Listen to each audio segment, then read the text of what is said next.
Hello friends, இன்றைக்கி ஒரு பழமையான விளையாட்டு குச்சி விளையாட்டு எப்படி விளையாடுறதுன்னு பார்க்கலாங்க. இது அந்த காலத்தில் நிறைய பேர் விளையாடுவாங்க.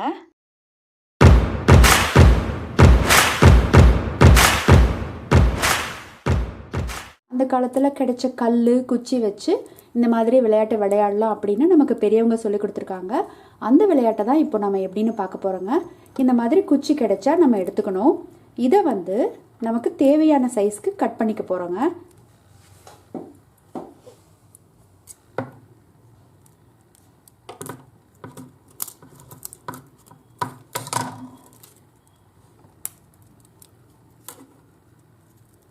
இதே சைஸுக்கு நான் மறுபடியும் இதையும் கட் பண்ணிக்க போகிறேன்.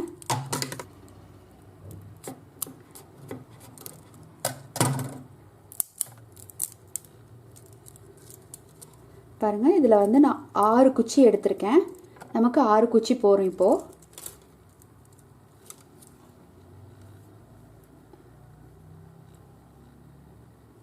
இந்த ஒரு குச்சி மட்டும் கொஞ்சம் சன்னமாக பெருசாக எடுத்துக்கணும்.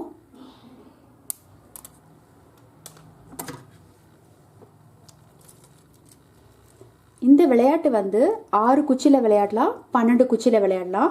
இப்போ பாருங்கள், ஒரே சைஸில் இருக்க 6 குச்சி எடுத்திருக்கேன்.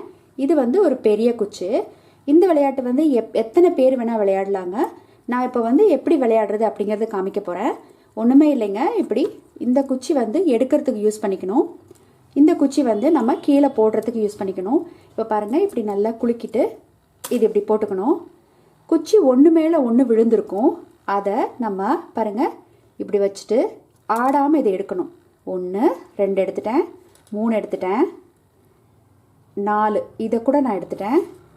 இப்போது இந்த குச்சி நான் எடுக்க போகிறேன். 5 6 எந்த ஒரு குச்சியுமே நான் ஆடாமல் எடுத்துட்டேன். இப்போது நான் ஜெயிச்சிட்டேன் இந்த ஆட்டத்தில்.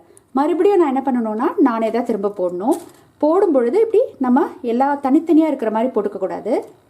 நல்லா குலுக்கிட்டு இப்படி போட்டுக்கணும். ஒன்று மேலே ஒன்று விழுந்துருக்கணும். அப்போ தான் கரெக்டாக இருக்கும். இல்லைன்னா நம்ம தனித்தனியாக விழுற மாதிரி போட்டோம்னா எப்பயுமே நாம தான் ஜெயிச்சிட்ருப்போம்.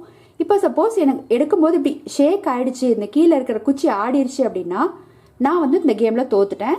எனக்கு ஆப்போசிட்டில் இருக்கவங்க அடுத்த ஆட்டக்காரர் இந்த கேம் ஆடலாங்க. இது பார்த்தீங்கன்னா அந்த காலத்தில் பெரியவங்க நமக்கு இந்த விளையாட்டை எப்படி விளையாடணும்னு சொல்லி கொடுத்துருக்காங்க. இந்த விளையாட்டு விளையாடுறது மூலிமா பாருங்கள், நம்ம ரொம்ப பொறுமையாக இந்த குச்சியை எடுப்போம். குழந்தைங்க இந்த விளையாட்டு விளையாடும் பொழுது பொறுமைன்னா என்ன அப்படிங்கிறது கற்றுப்பாங்க. விளையாட்டை பொறுமையாக ஆடுறது மூலிமா நமக்கு வாழ்க்கைக்கு ரொம்பவே அது உதவும். ஸோ எந்த ஒரு விஷயத்தையும் நம்ம பொறுமையாக தான் செய்யணும் அப்படிங்கிறது குழந்தைங்களும் கற்றுப்பாங்க. அதுக்காக தான் இந்த மாதிரியான விளையாட்டுகளை அந்த காலத்தில் நம்ம பெரியவங்க நமக்கு சொல்லி கொடுத்துருக்காங்க. நமக்கு உணர்த்த நினைச்சக்கூடிய பாடமும் இதுதான். எந்த ஒரு காரியத்தையுமே நான் பொறுமையாக கையாளுவேன் அப்படிங்கிறது குழந்தைங்க தானாக கற்றுக்கும். இந்த விளையாட்டை நீங்களும் மறக்காதீங்க. உங்கள் குழந்தைங்களுக்கு கற்றுக் கொடுங்க, மற்றவங்களுக்கும் கற்றுக் கொடுங்க. அவங்க ரொம்ப இன்ட்ரெஸ்டாக விளையாடுவாங்க. நம்ம சேனல் உங்களுக்கு நிஜமாக பிடிச்சிருந்ததுன்னா லைக் பண்ணுங்கள், ஷேர் பண்ணுங்கள், மறக்காமல் சப்ஸ்கிரைப் பண்ணிக்கோங்க.